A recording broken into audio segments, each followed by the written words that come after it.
میں ایک state of anxiety میں رہتا ہوں یاسر بھائی. مجھے انتہائی اینگزائٹی ہے اس چیز کی کہ میں وہ نہیں کر پا رہا جو مجھے سمجھ میں آ گیا ہے کہ میں نے کرنا ہے. واہ. اور وہ اینگزائٹی واجب ہے کیونکہ وہ کنسٹرینٹس ہیں میری عجز و انکساری کی وہ ضمانت ہے. یہ جو اس گھرانے کی ولایت ہے جس کے فیض سے یہ تصوف کا دیا جلتا ہے وہ ہے روح سے ایکسیس کیا ہوا نالج.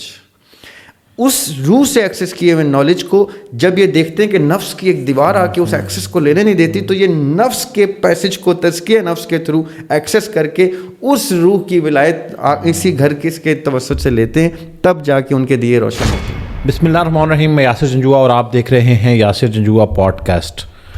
آج جمعے کا دن ہے اور دریاب ہاشمی صاحب ہمارے ساتھ ہیں.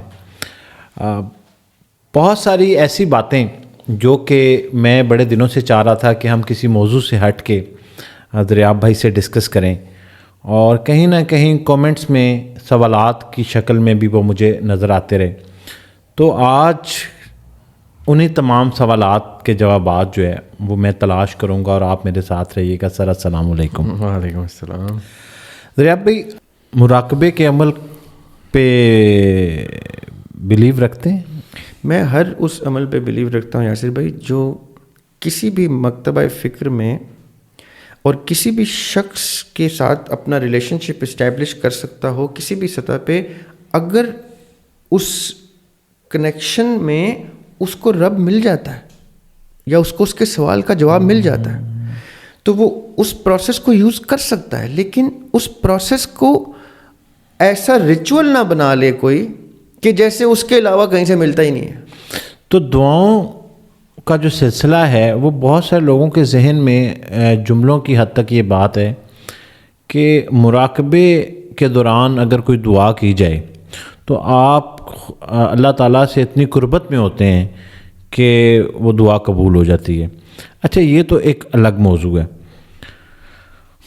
مراقبہ ہے کیا؟ دیکھیں, تزکیہ نفس ایک بڑی خوبصورت ٹرم ہے, قرآن پاک میں استعمال ہوئی ہے. دین ہمارا تزکیہ نفس کو ایک بہت امپورٹنٹ پلر مانتا ہے. ٹھیک ہے. جیسے جہاد کو ایک پلر مانتا ہے, اس طرح محکمات کو ایک پلر مانتا ہے جو حکام ہے. تزکیہ نفس ایک بہت واسٹ ٹرم ہے جس کا مطلب کیا ہے. وہ مولا علی نے کہا تھا نا, من عرف نفسہ فقط عرف ربہ. من عرف نفسہ کا مطلب ہی تزکیہ نفس ہے. یعنی مجھے اپنے نفس کا پہلے تو تعارف ہو. اب نفس کا مطلب میری ایگزسٹنس کا کہ تعارف ہو کہ میں کون ہوں, میری کیا حیثیت ہے, اور میرے اوپر کتنے داغ ہیں غفلت کے, کتنے داغ ہیں جہالت کے, کتنے داغ ہیں تہمات کے. یہ سارے داغ میں نے دھونے ہیں تو میرا تزکیہ نفس ہو جائے گا. یعنی تزکیہ نفس ان سارے ڈاؤٹس کو کلیئر کرنے کو کہتے ہیں جو ڈاؤٹس انسان کے اوپر کسی نہ کسی حیثیت میں کوئی داغ دھبا لے آئیں. ٹھیک ہے. چاہے میں کسی سسٹم کی غلامی میں کوئی ایسے اعمال کر رہا ہوں جو مجھے پتہ بھی نہیں ہے کہ میرے ہی دین کے خلاف جاتے ہیں جس دین پہ میں کھڑا ہوں. یہ ایک جہالت کی انتہا ہے جو کسی پڑھے لکھے شخص کو بھی ہو سکتی ہے, کیونکہ اس کی توجہ اس طرف نہیں گئی, اس نے اس کو اس طرح سے ایکسپلور نہیں کیا کہ اس کو پتہ چلے کہ اس کی کمائی میں کہاں کوئی ایک عنصر ایسا آ رہا ہے جو پوری کی پوری محنت کی حق حلال کمائی کو حرام میں کنورٹ نہ کر دے. یہ تزکیہ نفس کا ہی حصہ ہے اپنے رزق کو حلال کرنا. رزق حلال کو سرٹیفکیٹ دینا بھی تزکیہ نفس کا حصہ ہے کہ میرا شعور, جیسے ہم نے پہلے ڈسکس کیا تھا کہ انسان کا شعور اس کا سپریم کورٹ کا چیف جسٹس ہے. انسان کا شعور اپنے نفس کو جب کٹہرے میں رکھتا ہے تو تزکیہ نفس کا پروسیس شروع ہو جاتا ہے اپنے آپ کو, کہ تم انسان کیسے ہو, تم باپ کیسے ہو, تم بیٹے کیسے ہو, تم بھائی کیسے ہو, تم ایک سوشل فیبرک پہ اکائی کیسے ہو, انفرادی حیثیت میں تم کیسے ہو, اجتماعی طور پہ تم کس قبیلے سے اپنے آپ کو منسلک کرتے ہو, چاہے وہ ریلیجس قبیلہ ہو, چاہے وہ فکری قبیلہ ہو, چاہے وہ کچھ رنگ کا قبیلہ ہے, ملک کا ریاست ہے. یہ ساری scrutinising yourself in the supreme court of your own wisdom is تزکیہ نفس، اور اس میں لوگوں کو عمریں لگ جاتی ہیں. اسی پروسیس میں، تزکیہ نفس کے پروسیس میں ایک ایکسرسائز ہے جس کا نام ہے مراقبہ. ایک ایکسرسائز ہے جس کا نام ہے چلہ. ایک ایکسرسائز ہے جس کا نام ہے ذکر و اذکار. ایک ایکسرسائز ہے جس کا نام ہے نماز. ایک ایکسرسائز ہے جس کا نام ہے روزہ. ایک ایکسرسائز ہے، یہ وہ ایکسرسائزز ہیں جو آپ کی لائف سٹائل کا حصہ بن جائیں تو آپ تزکیہ نفس کی انتہا پہ جاتے ہیں. اور جیسے ہی تزکیہ نفس اپنی انتہا کو ٹچ کرتا ہے تو من عرف نفسہ کا گریڈ اوپر ہونا شروع ہو جاتا ہے. جیسے ہی من عرف نفسہ کا گریڈ اوپر ہوتا ہے تب جا کے کہیں فقط عرف ربہ کا پروسیس، زندگی کا سفر شروع ہوتا ہے. جس نے اپنے اس پروسیس کو پورا نہیں کیا وہ رب کی معرفت کیا لے گا؟ اب یہاں سے سننے والے کو کیا سنائی دے گا کہ جیسے مراقبہ کوئی حصہ ہے، اس کا حصہ نہیں ہے، یہ چوائس ہے. اگر آپ کو، جیسے میں نے پہلے کہا کہ کسی کو مراقبے سے کچھ مل رہا ہے، اس کو مراقبے سے اگر اس کا تزکیہ ہی ہو رہا ہے، بے شک تزکیہ نفس ہی ہو رہا ہے، یا من عرف نفسہ کا کوئی حصہ پورا ہو رہا ہے تو وہ اس کو کرے. جہاں اس کو لگے کہ اب یہاں اس سے مجھے جو ملنا تھا مل گیا ہے، اب میرا اگلا سفر ہے یا اگلی ایکسرسائز کرنی ہے، میں نے وہ اگلی ایکسرسائز پہ جائے. مجھے کہاں اعتراض آتا ہے، اگر آپ کے سوال کو میں تھوڑا سا اور ایلیبریٹ کروں، وہ اس چیز پہ آتا ہے کہ لوگ یہ سمجھ بیٹھتے ہیں کہ جیسے مراقبہ ہی زندگی ہے، چلہ ہی زندگی ہے، نماز ہی زندگی ہے، روزہ ہی یہ زندگی نہیں ہے. انسان کی زندگی کے اتنے بڑے مقاصد ہیں کہ اس میں یہ فیدر ان دا کیپ ہے، میڈل آن یور چیسٹ ہے کہ یہ میڈل بھی میں نے لے لیا، یہ میڈل بھی لے لیا، یہ میڈل بھی لے لیا، اب میں کھڑا ہوں گا تو سینہ تان کے اور تلوار ہاتھ میں ہوگی. ہم اس میڈل میں سے ایک میڈل کو اپنی زندگی کا حصہ بنا لیتے ہیں، زندگی اس کو بنا لیتے ہیں. یہ سارے میڈلز ہمارے پاس ہونے چاہیے. اگر مجھے مراقبہ اس سینس میں نہیں بھی سمجھ میں آتا جس سینس میں ایک ریچول کی طرح کیا جاتا ہے، تو میں کسی اور طریقے سے مراقبے کی کوئی ایک شیپ اختیار کرتا ہوں. جب میں نماز کے بعد تسبیح کر کے اپنے ذکر و اذکار میں ایک فیز میں چلا جاتا ہوں. میرے اپنے کچھ ذکر و اذکار ہیں جو میں نے کرنے ہوتے ہیں. اچھا، بہت سارے لوگ سمجھتے ہیں کہ چلے اور مراقبے جو ہیں وہ الوہی طاقتوں کو حاصل کرنے کے لیے کیا جاتا ہے. یہ کانسیپٹ ٹھیک ہے؟ ایک طرح سے ٹھیک ہے کہ ساری طاقتیں اللہ نے عنایت کرنی ہیں سب کو.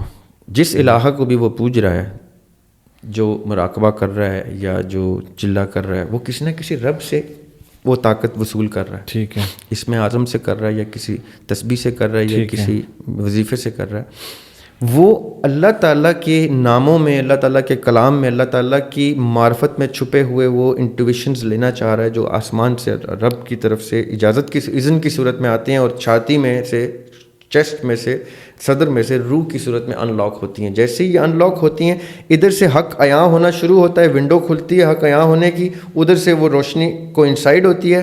اس پہ قرآن کی آیت ہے، یہ بھی ہم ذکر کریں گے آگے چل کے، کہ نور کے اوپر نور. یہ ایک ٹرم ہم قرآن کی آیت سے نکالیں گے، میں نے جان کی یہ ٹرم اس طرح سے یوز کی. ایک نور رب نے ہمارے اندر ہدایت کا ڈالا ہوا ہے، جس میں اللہ تعالیٰ کہتے ہیں اِنَّا ہَدَيْنَاهُ السَّبِيلَ، میں یہ ہدایت کا نور دے چکا ہوں. وہ ہے روح کی صورت میں. اور ایک نور ہمارے چاروں طرف نور، اللہ نور السماوات والارض کی صورت میں چل رہا ہے. جیسے ہی ہم نے اس نور کو، اس ہدایت کے نور کو اس ہدایت کے نور سے کنیکٹ کیا تو ہمارے اوپر کشف ہو گیا. کشف ہوا کس، تو وہ کشف نے کیا کیا؟ کشف ایک پروسیس کا نام ہے، کشف ایک جھلک کا نام نہیں ہے. کشف انسان کے مولیکولر لیول تک جا کے حق کو عیاں کرنا شروع کر دیتا ہے، کرتے کرتے کرتے کرتے اس طرح کر دیتا ہے کہ آئینہ بن جاتے ہیں اور وجدان ہو جاتا ہے. اس آئینے میں اس کی جھلک دکھنا شروع ہو جاتی ہے جس کی طلب ہوتی ہے. مثال کے طور پہ کسی جو عاشق رسول ہوتے ہیں، وہ آقا علیہ السلام سے اتنی محبت کرتے ہیں کہ اپنا دل اتنا صاف کرتے ہیں کہ ان کے دل میں آقا علیہ السلام کی کوئی خوشبو کا عنصر آ جاتا ہے، ان کو ان کی محبت اور عقیدت کا، وہ ادھر سے اس روشنی کو لے لیتے ہیں. کچھ لوگ جو ہیں وہ مولا علی سے محبت میں لگے ہوئے ہیں، وہ علی علی کرتے رہتے ہیں. کچھ لوگ جو ہیں وہ اپنے محبوب کو، رب کو ڈائریکٹلی اپنے محبوب کی صورت میں دیکھتے ہیں اور وہ رب سے لو لگا لیتے ہیں.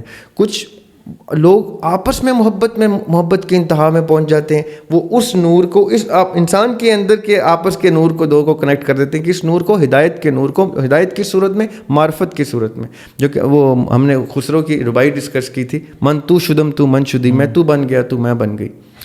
ذرا بھائی یہ علم اور معرفت میں کیا فرق ہے؟ ابھی آپ نے معرفت کا ورڈ یوز کیا, یہ فرق ہونا بڑا ضروری ہے سمجھنا. معرفت ایک پروسیس ہے, معرفت ایک کنٹینیوس پروسیس ہے. معرفت اس کو کہتے ہیں جس میں جو ایک ان اینڈنگ پروسیس ہے, جس کی کوئی انتہا نہیں ہوتی. یعنی کوئی شخص کہنا مجھے رب کی معرفت ہو گئی ہے, تو ہم کہیں اچھا رب کی معرفت مکمل ہو گئی ہے, تو کہ مکمل تو ہو نہیں سکتی ہے, یہ تو ایک کنٹینیوس پروسیس ہے. کیونکہ رب کی تکمیل کفر ہے. یہ جملہ ہی, اس ایک جملے میں رب کی تکمیل جملے میں بائی ڈیفینیشن کفر ہو جاتا ہے. کیونکہ رب کی ایک ڈیفینیشن ہے, خالق کی ایک ڈیفینیشن ہے. آپ اس ڈیفینیشن سے کانٹروڈکٹ نہیں کر سکتے اپنے فلسفے کو. ہمارا ایک فلسفہ ہوتا ہے. فلسفہ کا مطلب کیا ہے؟ ایک ایتھیکل گراؤنڈز کا, ایتھیکل اصولوں کا, اصولیات کا منبع, اصولیات جس سے ماخذ ہوتے ہیں, جہاں سے اخذ ہوتے ہیں, جہاں سے ڈیرائیو ہوتے ہیں, جس فنڈامنٹل سے, اس فنڈامنٹل کو فلسفہ کہتے ہیں. مثال کے طور پہ میں ایک فلسفہ دوں کہ خالق کا فلسفہ ہے, ایک بلیورز کے ہاں خالق کا ایک فلسفہ ہے کہ وہ کریٹر ہے. تو یہ ایک فلسفہ ہے. اب اس کا فنڈامنٹل ڈھونڈنا پڑے گا کہ اس نے یہ فنڈامنٹل کہاں سے نکالا ہے. تو آپ کہیں گے کہ یہ فنڈامنٹل جی میں قرآن سے نکالتا ہوں, یہ کوئی کہتا ہے جی یہ فنڈامنٹل میں بائبل سے نکالتا ہوں, کوئی کہتا ہے یہ فنڈامنٹل میں گیتا سے نکالتا ہوں, کوئی کہتا ہے یہ فنڈامنٹل میں رامائن سے نکالتا ہوں. اب وہ اپنے اپنے فنڈامنٹل کی ڈیفینیشن کے ایتھکس کے اوپر, ایتھکس آف نیچر کے اوپر, قدرت کے قانون کے اوپر آپ کو قدرت کے قانون بتانا شروع کر دیتے ہیں کہ ہمارے فلسفے کے مطابق ہماری قدرت کے یہ قوانین ہیں, ہمارے فلسفے کے مطابق ہماری قدرت کے یہ قانون, جس طرح ان کو نظر آتی ہے اس فنڈامنٹل بیسس کے اوپر.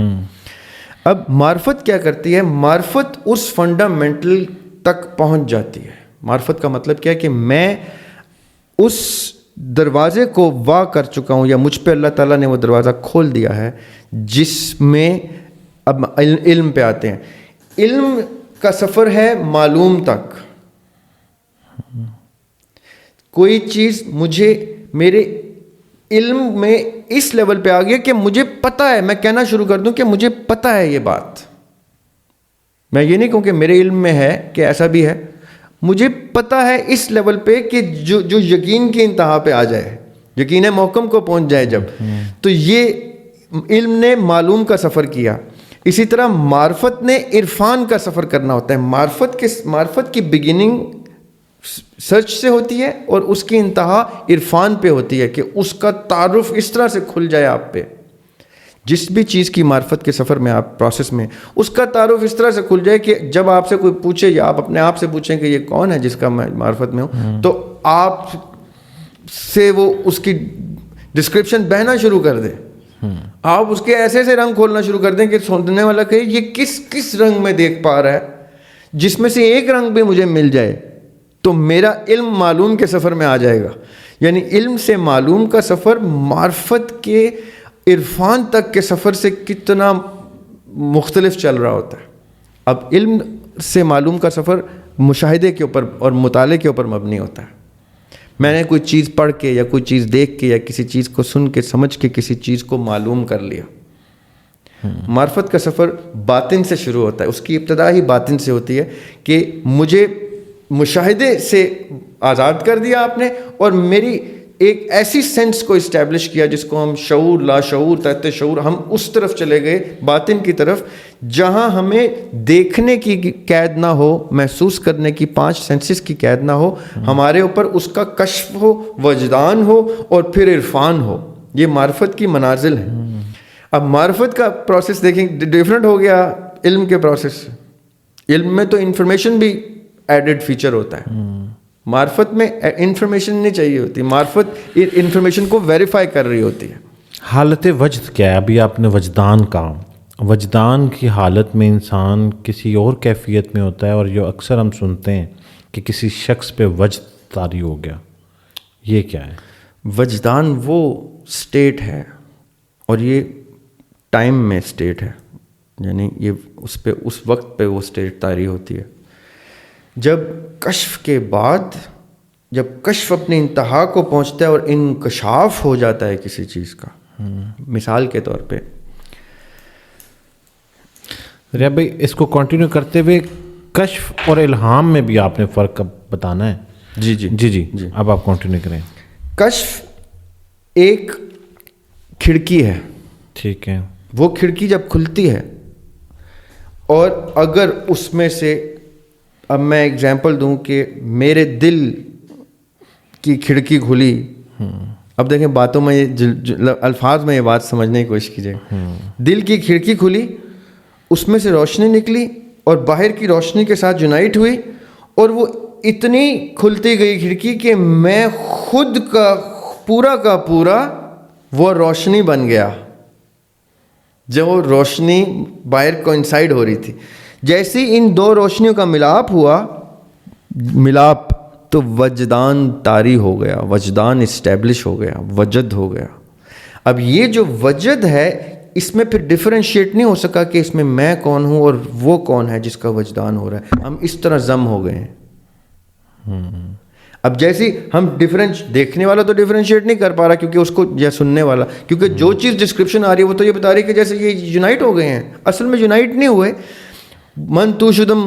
تو من شدی ہو چکا ہے، یعنی میں تو بن گیا، تو میں بن گئی. اب مجھے دیکھنے والا تیری تعریف کرے گا اور تجھے دیکھنے والا میری تعریف کر رہا ہوگا، یعنی تعریف مطلب تعارف بیان کر رہا ہوگا.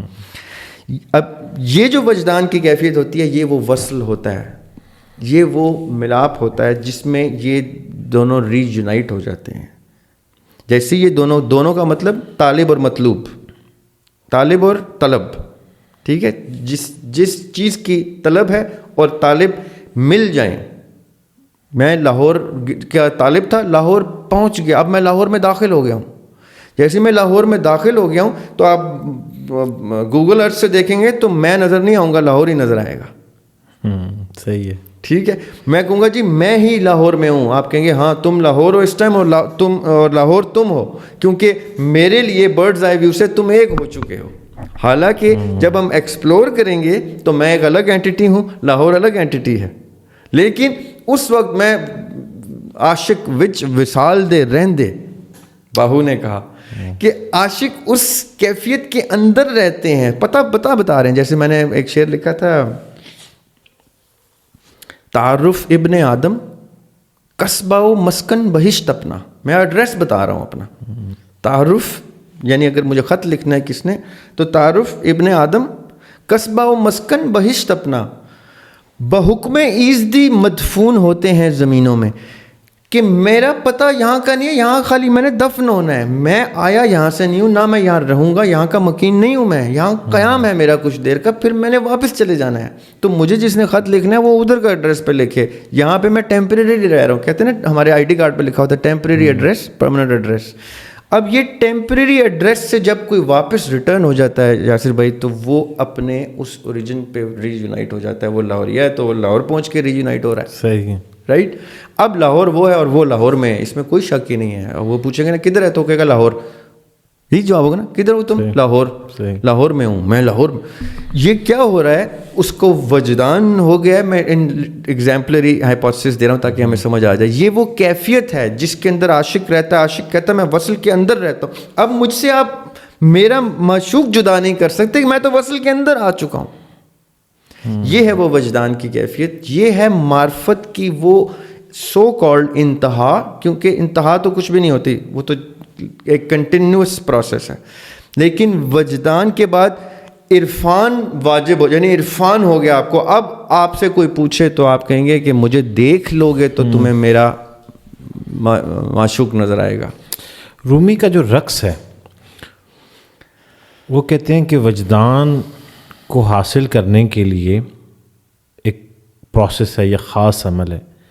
موسیقی کا کیا تصوف میں عمل دخل ہے؟ ایک بہت ساری جگہوں پہ دیکھا جاتا ہے کہ ایک خاص موسیقی چلتی ہے اور اس پہ خاص قسم کے رقص ہوتے ہیں. تو اس موسیقی کا کیا کردار ہے تصوف میں؟ جبکہ مجھے تو یہ پتہ ہے کہ شریعت تو اس سے منع کرتی ہے. اچھا میں اس طرف تو نہیں جاؤں گا کہ شریعت موسیقی کو اگر منع کرتی ہے تو کس سطح پہ منع کرتی ہے اور الاؤ کرتی ہے تو کس جگہ پہ. ہمارے سننے والے ماشاءاللہ جانتے ہیں کہ موسیقی کی الاؤنس کہاں سے شروع ہوتی ہے اور کہاں پہ ختم ہو جاتی ہے. اگر کسی نے پوچھنا ہوگا کوشچن میں ہمیں آئے گا تو ہم کوشش کریں گے ایلیبریٹ کریں. ٹھیک ہے. تصوف اٹ سیلف موسیقی کا محتاج نہیں ہے, کسی چیز کا محتاج نہیں ہے. تصوف صرف طلب کا محتاج ہے, یعنی تصوف کا دروازہ طلب سے کھلتا ہے. جس کو طلب ہے اس زون کی, اس کی طلب اس کو نیچرلی اس زون میں لے جائے گی. شریعت بھی کسی اصول کی محتاج نہیں ہے. جس نے اپنے اوپر شریعت طاری کرنی ہے اس کا لائف سٹائل ہی ایسا ہوتا ہے کہ وہ اصولیات اس کے اوپر اس کے عمل سے نمایاں ہو جاتی ہیں. ہم نے کیا کیا ہوا ہے, ہم اپنی زندگی میں سیکھنے کے اس عمل میں, بیکاز وی آر ہیومنز, ہم نے ساری زندگی سیکھنا ہے. ہم اس سیکھنے کے عمل میں کیا کرتے ہیں, کچھ دیواریں تعینات کر دیتے ہیں, کچھ فلٹرز جنریٹ کر دیتے ہیں, رکاوٹیں ڈال دیتے ہیں کہ جی ایسا ہی ہوگا, ریجڈ کر دیتے ہیں, کیونکہ ہم اس کو اپنے اوپر طاری نہیں کرتے. تصوف کے جو لوگ ہیں, جو پیروکار ہیں, جو اس رستے پہ چلے یا جو اس انٹرسٹ سے منسلک ہیں, وہ ایسی حرکات و سکنات میں پائے گئے ہیں ہسٹری میں جہاں پہ ان کی کچھ عادات و اطوار سے لوگوں نے سرٹن ایٹریبیوٹس تصوف کے ساتھ جوڑ دی ہیں. ٹھیک ہے. حالانکہ تصوف کا مراقبے سے کوئی تعلق نہیں ہے, تصوف کا چلے سے کوئی تعلق نہیں ہے, تصوف کا عبادات کہ اس ریچول سے کوئی تعلق نہیں ہے جو ریچول سے مشہور ہے, نہ تصوف کا موسیقی یا کسی چیز سے تعلق ہے. تصوف کا رستہ جس کے اوپر مسافر چلتا ہے, اس مسافر کی اب ہم اس پہ آ جاتے ہیں. اب اس مسافر کا ایک نفس ہے اور ایک روح ہے. ہم نے ڈسکس کیا تھا کہ باطن کے دو سیکشن ہیں. ایک نفس کے تھرو ایکسس ہے تصوف کا, ایک روح کے تھرو ایکسس ہے تصوف کا. تصوف کیا ہے؟ تصوف معرفت کے سفر کا رستہ ہے. جیسے شریعت معرفت کے سفر کا رستہ ہے, طریقت معرفت کے سفر کا رستہ ہے, علم معرفت کے سفر کا رستہ ہے, تعلیم معرفت کے سفر کا رستہ ہے, کسی آرٹسٹ کا آرٹ معرفت کے, اللہ تعالیٰ کی معرفت حاصل کرنے کے یہ سارے رستے ہیں. سیفسٹ پیسج شریعت کو کہا گیا ہے. ٹھیک ہے. سیفسٹ کیوں؟ کیونکہ اس کا نمونہ آقا علیہ السلام کی سیرت طیبہ کی صورت میں ہمارے پاس ورڈ ٹو ورڈ موجود ہے کہ زندگی کیسے گزاریں, تو ہم سیفسٹ رستے کے اوپر فوز الکبیر لے سکتے ہیں, یعنی کامیابی لے سکتے ہیں. ٹھیک ہے. تصوف جو ہے وہ اتنا سیف نہیں ہے, مشکل رستہ ہے, کٹھن رستہ ہے. اس کا پلسرات شریعت کے پلسرات سے بھی زیادہ باریک ہے. اس لیے شریعت والے کہتے ہیں اس رستے پہ مت جاؤ, اس رستے پہ جانا بری چیز نہیں ہے, اس رستے پہ گرنا بہت زیادہ آسان ہے, ادھر گرنا مشکل ہے, اس پلسرات سے نیچے گرنا, ادھر بہت تھن آئس ہے, وہاں پہ آپ مت چلیں. یہ اتنی سی بحث ہے شریعت والوں کی تصوف کے بارے میں. اب تصوف کے رستے میں جو لوگ چلتے ہیں وہ پھر شرعی تقاضوں کو اس نظر سے دیکھتے ہی نہیں ہیں. یہ سمجھیے گا میری بات, ہر چیز کو دیکھنے کا ایک نقطہ نظر ہے. مجھے ایک ہندو عبادت کرتا ہوا جب میں دیکھتا ہوں, یا ایک یہودی کو دیکھتا ہوں, یا کرسچن کو, مجھے یہ سارے عابد نظر آتے ہیں کسی ایسے معبود کے جو ان کے اوپر جتنا جتنا حق عیاں ہوا ہے اتنے کا وہ رب ان کو نظر آ رہا ہے. صحیح. جس کے اوپر مکمل حق عیاں ہوا ہے وہ ہستیاں ہسٹری نے ہمیں بتا دی کہ انبیاء علیہ السلام کی صورت میں آئی ہیں. صحیح. ان کے بعد اہل بیت علیہ السلام کی صورت میں آئی ہیں جن کے اوپر مکمل حق عیاں ہو چکا ہے, ان کو کوئی شک شبہ نہیں رہا. اور ان سے ان ہستیوں سے منسلک ان کے احباب, ان کے اصحاب, وہ جو اس کانسیپٹ کو اوپر اپنے اوپر حق یہاں کر چکے, وہ اگزامپلز ہمیں مل جاتی ہیں. اسی طرح اہل تصوف کے رستے میں جس پہ حق یہاں ہوا ہے وہ ہستیاں, شیخ ابن عربی سے شروع کریں تو چاہے وہ شیخ عبد القادر جیلانی کا ذکر کریں یا آپ کسی صوفی کا, اولیاء کا ذکر کریں, رومی کا ذکر کریں. اب رومی کے اس پروسیس آف معرفت میں, رومی کیونکہ ایک شاعر آدمی ہے, اب آپ نے سمجھنی ہے بات. صحیح. ان کا انٹرسٹ ہی لٹریچر سے اور فنون لطیفہ سے ہے. ٹھیک ہے. اب اس انٹرسٹ میں ان کو تو شعر میں ہی نگاہ مل جاتا ہے اللہ تعالیٰ, صحیح. ہمیں قرآن ڈھونڈنے سے نہ ملے, ان کو ایک شعر میں مل جائے تو ان کا انٹرسٹ تو ان کو لے گیا گھر. ہم قرآن پڑھ کے بھی خالق سے اگر تعارف نہ ہوا ہمارا تو ہم تو برباد ہو گئے.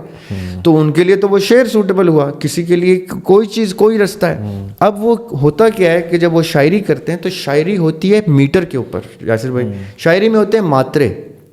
ماترے کس کو کہتے ہیں؟ بیٹ کو. 1 2 3 4 1 2 3 4. شعر کہا ہی میٹر پہ جاتا ہے, اس ردم پہ کہا جاتا ہے جس ردم کو وزن, بحر, ان سادہ الفاظ میں بتانا چاہوں, یا عروض, یہ اس ردم میں کہے جاتے ہیں. اس کی بیٹ تک ہوتی ہے, ردم تک ہوتا ہے کہ یہ 7 ماترے پہ آ رہا ہے, یہ 8 پہ آ رہا ہے, یہ 4 ماترے پہ. اب یہ نیچرل ردم ہے.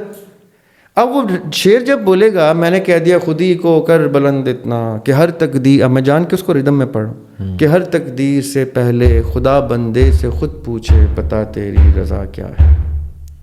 اب یہ شعر کا ماترے کا وزن ہے, وزن جسے. اب یہ وزن ایک رومی جیسے شاعر کو جب وہ کسی تفکر کے لیول پہ ہوگا تو نیچرلی ایک فلو کے ساتھ نکلے گا. وہ تو بے وزن بھی نہیں ہوتے, یہ تو استاد لیول کے میرے جیسے لوگ جو ہیں وہ بے وزن ہوں تو ہوں سمجھ میں آتے. یہ استاد لیول کے لوگ تو نیچرلی وزن میں ہوتے ہیں. ان سے تو ہم شعراء سیکھتے ہیں, اسٹوڈنٹ آف پوئٹری, کہ یہ ہوتا ہے وزن. ان لوگوں نے ایسے ایسے وزن کے بحر کے اشعار کہے ہیں جو ریکارڈڈ ہسٹری میں انہی سے ملتے ہیں خالی, تو وہ بانی ہو جاتے ہیں اس بحر کے, کیونکہ انہوں نے وزن کے کچھ ایسے اپنے ردم سیٹ کیے ہیں جو ردم نون ٹو مین کائنڈ بھی نہیں ہے. تو ان سے اٹیچ ہوتے ہیں کہ یہ امیر انیس نے یہ جو بحر میں شعر کہا ہے نا, یہ کوئی کہہ ہی نہیں سکتا. ایسے ایسے اشعار ہیں, ایسے ایسے اوزان ہیں کہ شاعروں کے لیے چیلنج بن جاتے ہیں کہ اس بحر میں کہہ کے دکھاؤ نا, اس وزن میں کیا, کیونکہ وہ اتنا ڈیفیکلٹ ردم ہے کہ جب تک وہ ردم اندر سے اس کا عیاں نہیں ہوا وہ شعر ہی اس پہ نہیں کہہ سکے گا. اب جب ردم کی بات ہوگی یاسر بھائی, تو موسیقی کا ایک بہت امپورٹنٹ, سب سے امپورٹنٹ جز ردم ہے. وہ موسیقی کی لینگویج میں ہمارے جو استاد گھرانے کے لوگ ہیں جن کی یہ میراث ہے, وہ کہتے ہیں, ان کی ایک اسٹیٹمنٹ ہے کہ بے سرا قبول ہو جاتا ہے, بے تالا قبول نہیں ہوتا. یہ میں بڑی مزے کی آپ کو اسٹیٹمنٹ بتا رہا ہوں. وہ پنجابی میں یہ کہتے ہیں بے سرا چل جاتا ہے, بے تالا نہیں چلتا. مطلب کیا ہے اس بات کا کہ اگر سر میں کوئی کجی کوتاہی رہ بھی گئی نا تو وہ استاد معاف کر دیتے ہیں کہ خیر کوئی بات نہیں. تال میں اگر اس کے ردم میں کوئی کجی کوتاہی رہ جائے نا تو وہ اس کو معاف نہیں کرتے. وہ ان کے کاغذوں کا دائرے سے باہر ہوتا ہے, ان کے دائرے سے. کیوں؟ کیونکہ اس کا مطلب ردم کے اوپر پورا آرکیسٹرا اسٹیبلش ہوتا ہے.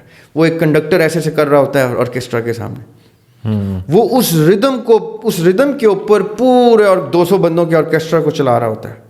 جہاں کسی ایک انسٹرومنٹ والے میوزیشین کا ایک بیٹ بھی ڈسٹرب ہو گئی تو پورے آرکیسٹرا نے زیرو سے شروع کرنا ہے, سارا کا سارا نظام درم برم ہو جائے گا. اب شعر بھی اسی کے اوپر, ردم کے اوپر ہے. اسی شعر, اب مثال کے طور پہ یہ غزل سنگرز کیا کرتے ہیں, مختلف شعراء کی غزلوں کو کمپوز کرتے ہیں گانے کی صورت میں, گیت کی صورت میں, غزل کی صورت میں, خیال کی صورت میں. تو وہ سب سے پہلے پتہ ہے کرتے ہیں یاسر بھائی, لیکن نیچرلی کیونکہ وہ ٹیلنٹڈ ہوتے ہیں, ردم ان کا سیٹ ہوتا ہے, وہ ایک شعر سنیں گے نا تو اس شعر کا ماترے اسٹیبلش کریں گے, بیٹس 1 2 3 4, اچھا یہ 8 بیٹ کے اوپر یہ غزل کمپوز ہوگی. اب وہ جو بھی کمپوز کرے گا نا, جو سمجھتا ہے میوزک کو, وہ 8 پہ ہی کمپوز کرے گا اس کو, کیونکہ اس کے الفاظ ہی 8 کے ردم کے اوپر بیٹھ رہے ہیں.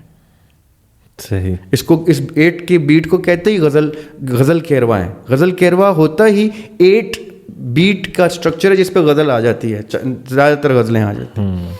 غلام علی صاحب 7 ماترے کے اوپر, جس کو چنچل کہتے ہیں اور مغلئی کہتے ہیں, 2 طرح کی بیٹس ہوتی ہیں. غلام علی صاحب اس کے بڑے ماہر ہیں, 7 ردم کے. 7 بڑا آڈ ردم ہے, 1 2 3 4 5 6 7 1 2 3, یہ 7 کا ردم. اس کا کوئی سائنٹیفک کنیکشن بھی ہے؟ سارا کچھ سائنس ہے. یہ ساری میوزک جتنی بڑی سائنس ہے, جب میوزیشین اس کو اسٹڈی کرتا ہے اس کی تھیوری, تو وہ یہ کہنے پہ مجبور ہوتا ہے کہ یہ انسان کی کریشن ہی نہیں ہو سکتی. اتنی ایکوریٹ, یعنی جس میں امپرفیکشن کی کوئی جھلک بھی نہیں ہے, وہ انسان کریٹ نہیں کر سکتا. کیونکہ انسان خود مانتا ہے, اس کو پتہ ہے انسان کو کہ انسان پرفیکٹ نہیں ہے.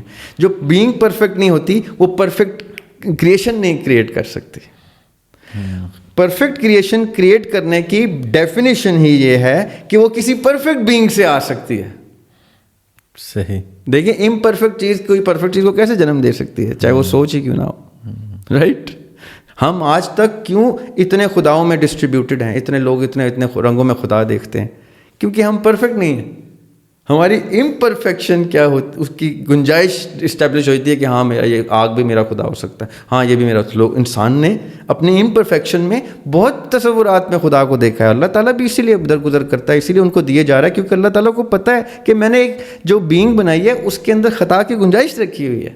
خطا کی گنجائش انسان کو امپرفیکٹ کر دیتی ہے. تو ایک امپرفیکٹ بینگ پرفیکٹ میٹر کی کوئی میوزک ٹائپ کی چیز کریٹ نہیں کر سکتا. اس کا حرام حلال ہونا الگ بحث ہے, اس کا پرفیکٹ ہونا تو مفتی بھی مانے گا, مولوی بھی مانے گا, میوزیشین بھی مانے گا, جیسی وہ اس تھیوری کو پڑھے گا کہ اس میں تو غلطی کی گنجائش ہی کوئی نہیں ہے.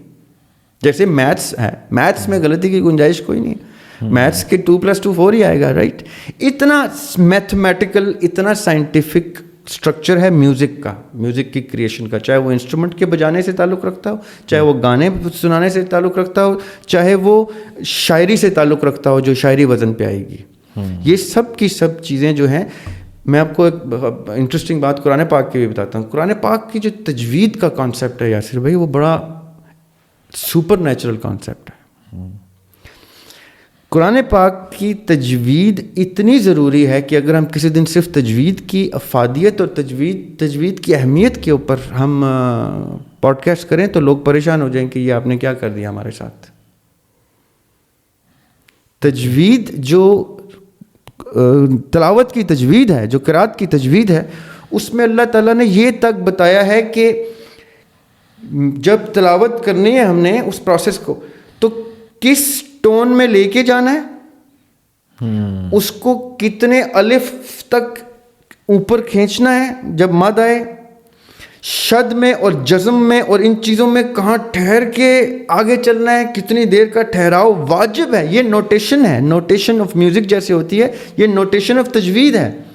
جو غلط تجوید سے قرآن پڑھے گا اس کو قرآن پڑھنے والے سٹیج سے اتار دیں گے, چاہے وہ تلاوت کر رہا ہو یا امامت سے ہٹا دیں گے کہ یہ تم کیا کر رہے ہو, ایسے تو نہیں پڑھتے قرآن کو.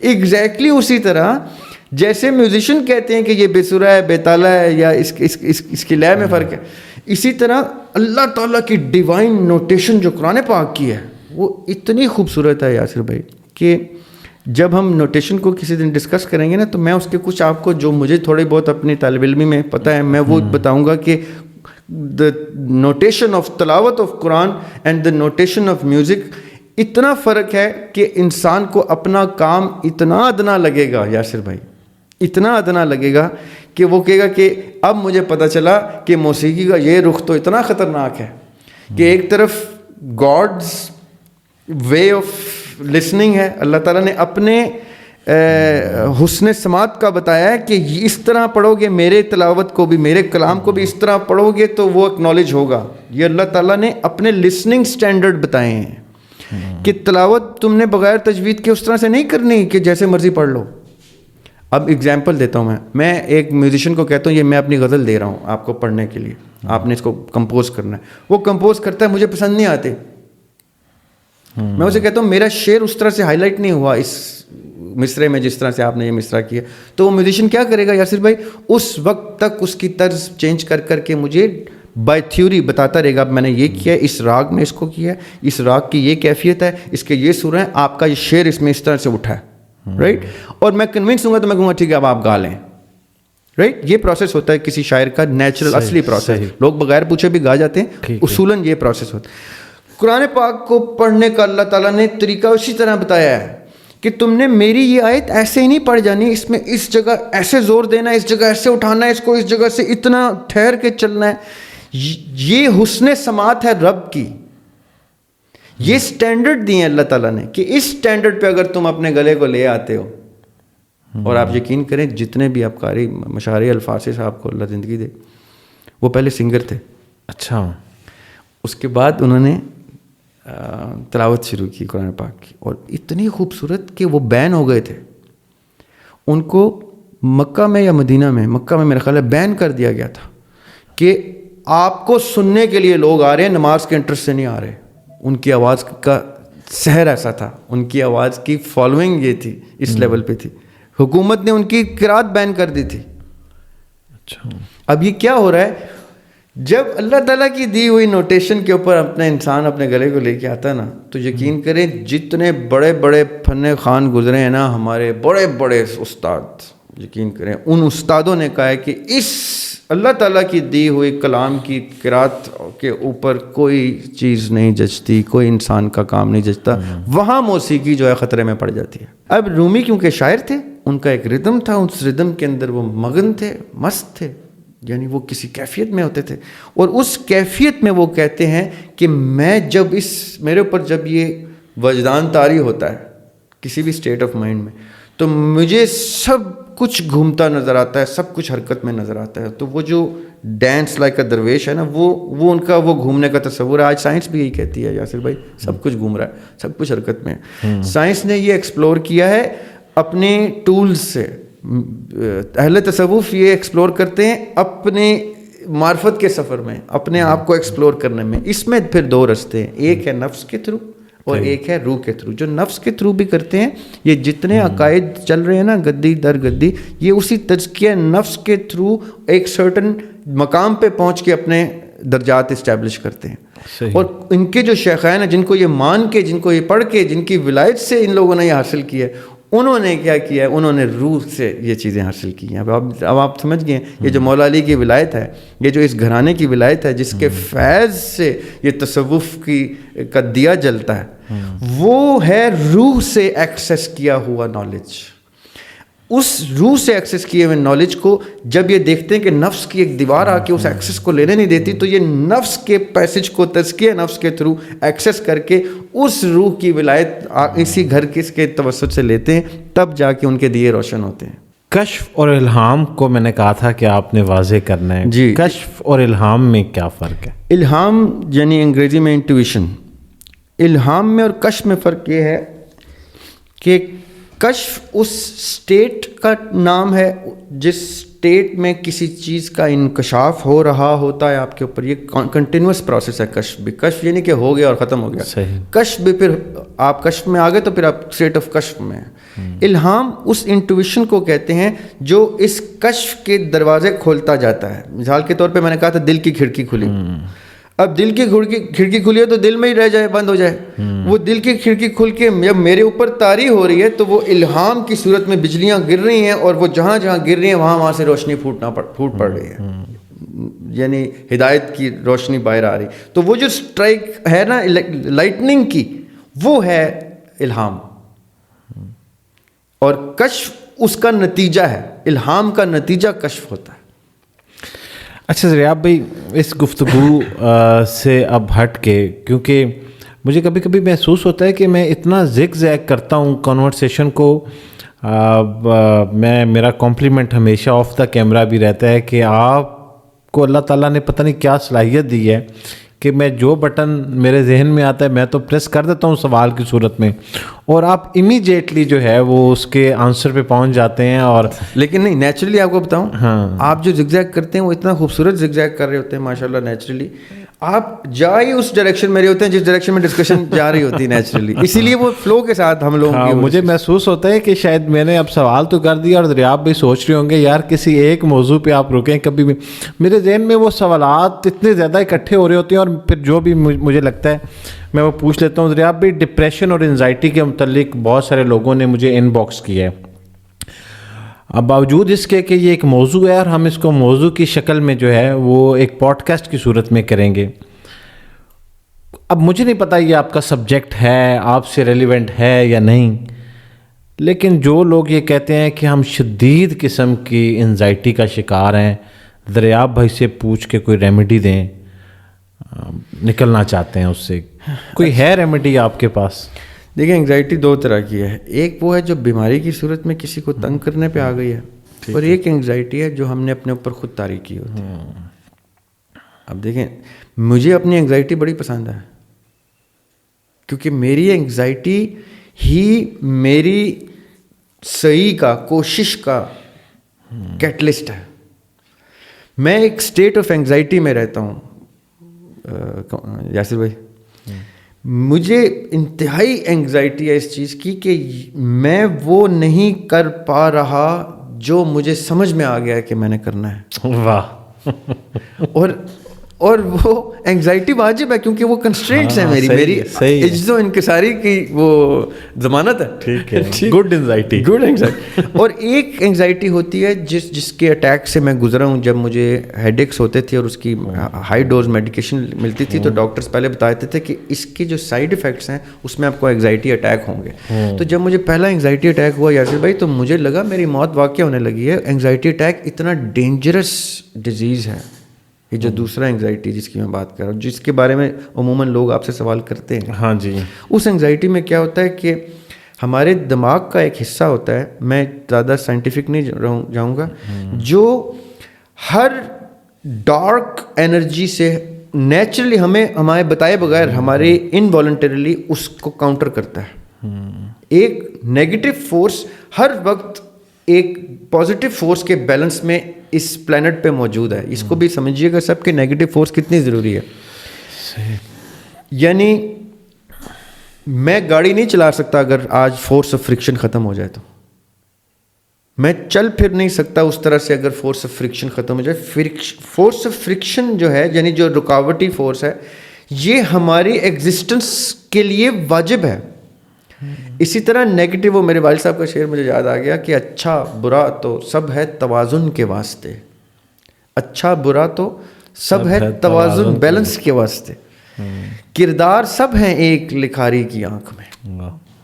یہ نیگیٹو اور پازیٹیو جو ہیں ان کی ایگزسٹنس ہی ہمارے اس بیلنس کو جنریٹ کرتی ہے. یعنی میں اگر کسی انسان سے کہوں نا کہ ایک لیب میں دنیا بناؤ, میں اس کو فلی اکوپڈ لیب دیتا ہوں کہ وہ دنیا بنائے, تو سب سے پہلے شر تخلیق کرے گا. سب سے پہلے ایک ابلیس نامی کریکٹر تخلیق کرے گا اور اس سے ایک فورس جنریٹ کرے گا جو کہنے کو ابلیس ہے, کہنے کو ایول ہے, لیکن سمجھنے کو اس کی ایگزسٹنس لا محالہ آنی ہی آنی ہے, کیونکہ اس نیگیٹیوٹی نے اس پازیٹیوٹی کے بیلنس سے ایکولیبریم جنریٹ کرنا ہے. اس ایکولیبریم میں یہ وقت کی قید کا ببل جنریٹ ہوتا ہے. اب جو انگزائٹی اٹیک ہے جو اس پہ واپس آتے ہیں, ایک جیسے بھائی مجھے انگزائٹی اٹیک ہوا تو اس میں کیفیت یہ تھی کہ دل بند ہو گیا تھا میرا. میں گاڑی چلا رہا تھا, میں اپنے فیملی کے ساتھ تھا اور میں نے گاڑی پارک کی اور مجھے پسینے چھوٹنا شروع ہوئے اور میں نے کہا کہ یہ میری چیزیں وصیت کے طور پہ لے لو. ساحل کو فون کر کے یہ کہنا ہے میرے جانے کا وقت آ گیا ہے, اس لیے صبر کرنا ہے, حوصلہ کرنا ہے. بچے میرے رو رہے ہیں, میں نے کہا نہیں ٹینشن نہیں لینی, یہ سب پہ آتا ہے, تمہارے پہ بھی وقت آئے گا. یہ ضروری چیزیں کر لو, کیا پتہ میں بچ جاؤں, یہ لے لو مجھ سے ابھی, کیا پتہ میں بچ جاؤں. یہ نہ ہو کہ میں یہ بچتے کی کوشش میں یہ چھوڑ جاؤں, اس لیے یہ لے لو. اب گاڑی میں نے پارک کی. اللہ نے کیا کہ وہ انگزائٹی کا فیز جو ہے وہ ایک سرٹن 15-20 منٹ کی ڈیوریشن کے بعد وہ اترا. تو میں نے ان کو بتایا کہ میں اس کیفیت سے گزر رہا تھا جس کیفیت میں موت مجھے نظر آ رہی تھی. اب یہ کہنے کا مطلب کیا ہے, جب یہ شر اور نیگیٹو اور یہ ساری ہر طرح کا نیگیٹو, میرے ایکشن کا ری ایکشن یہ نیگیٹو ہی ہے, پازیٹیو کا نیگیٹو, جیسے یہ اس ماحول میں ہم آتے ہیں تو ہمارا برین اللہ تعالیٰ نے ایسا بنایا کہ نیچرلی اس نیگیٹو فورس کو کاؤنٹر کرتا رہتا ہے. ایسے کر کے دیوار بن کے کھڑا ہو جاتا ہے, وہ اس کے جواب دے رہا ہوتا ہے. کل یہ تو نہیں ہو جائے گا اس کا نیچرلی انوالنٹری جواب یہ ہو جائے گا, کل یہ تو نہیں اللہ خیر کرے گا, یہ جو نہیں اللہ بہتر کرے گا, یہ ہوگا اس کا میں نے بندوبست کر دیا, اس کا اس نے کہہ دیا, اس کا یہ ہو گیا. یہ ایک نیچرل اسٹوریج اس کو کاؤنٹر کر رہی ہوتی. صحیح. اینگزائٹی اٹیک تب ہوتا ہے یاسر بھائی جب یہ جو برین کا ایک پروسیس ہے نا اس میں خلل آ جاتا ہے. اوکے. تو جو روکا ہوا بند ہے نا کالی طاقتوں کا, وہ بند ٹوٹتا ہے اور وہ ساری طاقتیں ایک ٹائم پہ سونامی کی طرح ہمارے دماغ کو کھا جاتی ہیں, اوپر آ جاتی ہیں, چھا جاتی ہیں اس پہ, اور ہمیں ایک دم سے غم آتا ہے اور ہر طرح کا غم آتا ہے. کسی کے مرنے کا غم جو کبھی گیا اس کا غم, کسی کے زندہ ہوتے ہوئے اس کے مر جانے کا غم, کسی کے کیا چیز کل کی پریشانی, یہ کرتے کرتے کرتے وہ کھانا شروع ہو جاتی ہے ہمیں, اور ہمارا دل جو ہے وہ ہارٹ بیٹ تیز ہو جاتی ہے, پسینہ آنا شروع ہوتے ہیں, ہمیں لگتا ہے مرنے لگے. یہ انگزائٹی کا پروسیس ہے. اس کا ایک علاج سائنٹیفک یہ ہے اس ڈس آرڈر کا کہ یہ جو ہائپوتھیلمس ہوتا ہے, یہ جو پارٹ ہوتا ہے دماغ کا جو اس کاؤنٹر کر رہا ہوتا ہے, اس کو یہ ویک ہو گیا آپ کا, یہ جس کا بھی ہو گیا یہ ویک ہو گیا. اس کے 2 طریقے ہیں, دونوں طریقے کرنے ہیں, ایک اسپریچول طریقہ ہے اور ایک میڈیسنل طریقہ ہے. میڈیسنل طریقہ یہ ہے کہ آپ کے بلڈ کے اندر کچھ پلیک, کچھ میٹل کانٹینٹ کچھ اتنا زیادہ آ گیا ہے کہ بلڈ فلو کی خرابی کی وجہ سے ہائپوتھیلمس کو وہ انرجی نہیں مل رہی کہ وہ اس کو فائٹ کر سکے. تو بلڈ کو ریوائٹلائز کرنا ہے 120-140 دنوں کے اندر, پورا خون باڈی ہارٹ پمپ کر کے ریوائٹلائز کرتی ہے. فریش جوسز اور وہ جوسز جس میں بلڈ کو اسٹرینتھ ملتی ہے وہ پئیں تو یہ 120 دن کا دورانیہ 90 دن پہ آ جاتا ہے, 60 دن پہ آ سکتا ہے اگر آپ اپنی ڈائٹ ٹھیک کریں. تو آپ کا ہائپوتھیلمس جلدی کام کرنا شروع کر دے گا دوبارہ اور اینگزائٹی اٹیکس ختم ہو جائیں گے. ایک سائنٹیفک طریقہ یہ بتا رہا ہوں ڈائٹ کا. اب لوگ آپ سے نا روحانی ریمیڈی بھی سننا چاہ رہے ہیں. جی, اور جو روحانی ریمیڈی ہے اس کی وہ یہ ہے کہ اذان کو سننا شروع کر دیں. وہ اذان جو آپ نے اپنے موبائل پہ سٹور کر لی, یوٹیوب پہ سن لی, اور مشاری صاحب کی فجر کی یا مغرب کی اذان سن لیں تو آپ کسی اور زون میں ویسے چلے جائیں گے. میں مشاری صاحب کا بہت بڑا پروموٹر ہوں, مشاری الفاظی. ان کی اذان سن لیں اور بے ٹائم ہی اذان سنیں. اذان سننے میں کوئی دقت نہیں ہے کہ آپ نے ظہر اور عصر کے درمیان اگر اذان لگائی ہوئی ہے تو اس سے زیادہ خوبصورت چیز کیا ہو سکتی ہے. اس سے اور بہت سی چیزیں جو ہیں آس پاس کی جو ہیں وہ بیلنس ہو جاتی ہیں. اذان کیا کرتی ہے, اذان اسپرچل کلینزنگ میں سب سے خوبصورت عمل کیا کرتی ہے میں آپ کو بتاتا ہوں, کیونکہ میں نے یہ بھی کر کے دیکھا ہو. اذان آپ کو تب آپ کے کان میں دی جاتی ہے جب آپ پیدا ہوتے ہیں. ٹھیک ہے. آپ کو نیچرلی ہماری انسان کی ایک میموری ہے, اس کی مسل میموری الگ ہے, اس کی برین کی میموری الگ ہے, اس کا حافظہ الگ ہے. جیسے آپ اذان سنتے ہیں نا, اگر آپ توجہ سے سنیں تو آپ اس بچپن کی سب سے خوبصورت سٹیج پہ چلے جائیں گے جب آپ کے کان میں پہلی دفعہ اذان دی گئی تھی. یہ سارا گرد و غبار اترے گا آپ کے اسپریچول لیول پہ اور زیرو سے ریسٹارٹ کرے گی اذان آپ کو دوبارہ سے. آپ دوبارہ اس بچپن میں جب آپ کو کسی چیز کی سمجھ نہیں ہے سوائے اس کے کہ میرے کان میں کوئی آواز آ رہی ہے, اس لیول پہ جائیں گے. اور آپ سمجھیں کہ میں نے موبائل ریسیٹ کر دیا, کمپیوٹر ریسیٹ کر دیا, آلٹ کنٹرول ڈیلیٹ دبا دیا, یہ ریسٹارٹ کر دیا, ریبوٹ کیا, تو آپ کو ایک دم سے وہ ریبوٹ کرے گی اور آپ ایک جس زور سے سونامی آ رہی تھی نیگیٹو, اس سے زیادہ زور سے پازیٹیو ویو ایک آئے گی اور اس کو کھا جائے گی, اس کو بیلنس کر جائے گی اور آپ کو ریفریش کر دے گی. یہ اذان کی تھیراپی نان مسلم بھی ٹرائی کریں, ضروری نہیں ہے کہ بچپن میں کان کی اذان ہو. یہ اذان جو ہے یہ اس کا ایک نیچرل فنامنان ہے کہ یہ کہیں اوپر بھی گونجی تھی, یہ مجھے لگتا ہے کہ اس اروا میں بھی گونجی تھی, تو جس وجہ سے ہمیں یہ ریوائٹلائز کرتی ہے. اینگزائٹی بیلنس کرنے کا اسپریچول ریمیڈی اور میڈیسنل ریمیڈی دونوں میں نے دے دی ہیں, ڈائٹ کے بھی اور وہ بھی. اور یہ میں آپ کو آزمودہ چیز بتا رہا ہوں, یہ میں نے اپنے ذاتی تجربے سے کر کے دیکھی ہے. آپ یقین کریں مسلم پرو ایک ایپ ہے, پتہ نہیں کس کی ہے, وہ بھی پروموٹ ہو رہی ہے. میں وہ لگا لیا کرتا تھا اور اس پہ اذان الرٹس ہوتے تھے. اذان پلے ہوتی تھی تو میں ایسے کان پہ لگا دیتا تھا, چاہے میٹنگ چل رہی ہے, بزنس کی کچھ چل رہا ہے, میں کہتا 1 منٹ رک جاؤ, اور میں وہ دھیمی آواز میں سنتا تھا کہ کسی کو یہ بھی نہ لگے کہ ریاکاری ہو رہی ہے, اذانیں سن رہا ہے سب کے ساتھ. تو میں چھپ کے نا سائڈ پہ ہو گیا ایسے اذان سنتا رہتا تھا, اور اس سے کیا ہوتا تھا کہ میں کلینز ہوتا تھا اور میری اینگزائٹی اٹیک ختم ہوئے. صحیح. آج جو ہماری گفتگو تھی وہ اس میں ایک بڑی دیر سے مجھے پتہ نہیں 2 مختلف کامنٹس آتے رہتے ہیں, اور میں کہتا تھا کہ میرے خیال سے پہلے بھی شاید میں نے اس کو ڈسکس کیا ہے, اگر وہ نہیں دیکھ سکے تو یہ ایک کوشچن ایڈریس ہو گیا. دریاب بھائی آپ کا بہت بہت شکریہ. آج جو ہماری پوڈ کاسٹ ہے یہ رمضان میں کیونکہ ریکارڈ ہو رہی ہے, ہم مزید بھی طویل کر دیتے, لیکن اب سحری کا ٹائم ہو رہا ہے. یہ ہم جو ہے وہ رات کے پچھلے پہر ریکارڈ کر رہے ہیں, اور ہماری کوشش یہ ہے کہ ہم اس کو آپ سیکنڈ ہاف میں جمعے کہ آپ یہ دیکھ رہے ہوں گے انشاءاللہ ایڈٹ کے پروسیس کے بعد, اگلے جمعے کو پھر آپ سے ملاقات ہوگی. دریاب بھائی آج مجھے یہ بھی محسوس ہو رہا تھا کہ دریاب بھائی آپ لوگوں میں سے آپ سما پہ بھی لائیو آ رہے ہیں. کتنے بجے آتے ہیں؟ 3 سے 4؟ 1 سے 3. 1 سے 3. تو جو لوگ دریاب بھائی کو سننا چاہتے ہیں بڑے ہی زبردست قسم کے موضوعات پہ. اچھا, ادھر رخ بالکل اور ہوتا ہے, ادھر ٹون بھی بالکل مختلف ہوتی ہے ہماری. اچھا, کچھ ٹاپکس ایسے ہوتے ہیں. اچھا چلیں, بہرحال آپ کے سننے والے آپ کی وہ ٹون بھی سنیں. اصل میں ادھر سیاسی پس منظر زیادہ ہے. اچھا, سیاسی مطلب the political side of mankind, یہ ڈیموکریسی سیاست والی ڈیموکریسی والی نہیں. اچھا, ہم بھی اس سائڈ پہ آئیں گے, اور اس کے بعد ہم نے سیریز ابھی ڈسکس کر رہے تھے اینڈ آف ٹائم کی بھی, اور اس کے اوپر ابھی ہم تفسیر کے اوپر لوگوں کے سوال تھے. اس میں میں اب آنیسٹلی آپ کو یہ بتا دوں کہ کیونکہ یہ جو پوڈ کاسٹ ہے تمام سننے والے یہ جان لیں کہ یہ ایک اضافی کام ہے خاص طور پہ میرے لیے، اور اضافی کام اس لیے ہے کیونکہ اس کے ساتھ میرا ایک بزنس ہے، کچھ اور کام ہے. تو ہم نے جب یہ طے کیا تھا یا جب ڈسکشن ہو رہی تھی ریاب بھائی کے ساتھ، تو ریاب بھائی تو بالکل ایگری ہو گئے تھے اور ہم نے اس کو پلان کیا. اور اس کے فوراً بعد جب ہم نے اس کے ایڈٹ کے پروسیس اور اس کو پھر جتنی غور سے ایڈٹ کرنا اور اس کے ساتھ ریفرنس ایڈ کرنا، ڈیفینیٹلی یہ غفلت ہے، ہونی چاہیے تھی. میں اس کا بالکل بھی کوئی یہ جسٹیفائی تو نہیں کر رہا میرا یہ اسٹیٹمنٹ. اس کی سیریز بنائیں گے انشاءاللہ، اس کی سیریز بنائیں گے. اس ٹائم پہ رمضان میں وقت کی کمی تھی، آپ کو پتہ ہے بہت ساری چیزیں ہیں تو وہ ہم نہیں کر سکے. باوجود اس کے ہمارے موضوعات آپ لوگ پسند کرتے ہیں، نئی چیزوں کے ساتھ آتے رہتے ہیں ہم. سر تھینک یو سو مچ، بہت شکریہ، جزاک اللہ.